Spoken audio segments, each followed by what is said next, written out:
மதுரையே திருவிழா கோலம் கொண்டிருக்கிறது. மிகப்பெரிய ஒரு என்ன சொல்றது திருமணம் பக்கம்லாம் விஜயோடைய பேனர், தபேக்காவுடைய கொடிகள், ஏற்கனவே கள்ளழகர் ஆத்துல இறங்குற மாதிரியான ஒரு விஷயம். இதுதான் இந்த மாநாடு நேஷனல் லெவலில் செய்தி ஆகுமா, ஆக வைக்கணும், ஆகும். ஏற்கனவே எல்லா மீடியாக்களும் அங்க குவிஞ்சு போயிருக்காங்க. ஒவ்வொரு நாளும் ஒவ்வொரு விஷயமா போட்டுருக்காங்க. அதை பார்த்தா நான் சொல்றேன் வந்து கிட்டத்தட்ட இன்னைக்கு நைட்டு மதுரை கிளம்பி இல்லாமல் கூட பாக்குறேன் வந்து அப்படியே கிட்டத்தட்ட அவங்க வந்து ஒரு 2.25 லட்சம் சேர் உட்கார்றதுக்கு கேட்டிருக்காங்க. நேற்றைக்கு மதிய வரைக்கும் ஒரு 4 கம்பெனிங்க வந்து இந்த சேர் வாடகை கொடுவாங்க இல்லையா, பிளாஸ்டிக் சேர், 4 கம்பெனிங்க ஓகே சொல்லியாச்சு. இவங்க அட்வான்ஸும் கொடுத்துருக்காங்க பொழுது.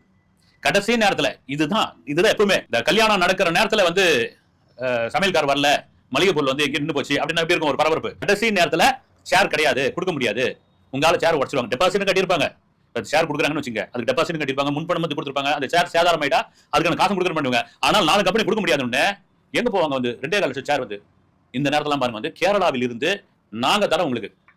ஏன்னா விஜய்க்கு சொல்லவே தேவையில்ல, தமிழ்நாட்டில் எப்படி ஒரு பெரிய பலம் இருக்கிறதோ அதே பலம் கேரளாவிலே இருக்குதுங்க. கேரளா நாங்க தரட்டாங்க, இப்ப அங்க இருந்து சேர் வர ஆரம்பிச்சிருச்சு.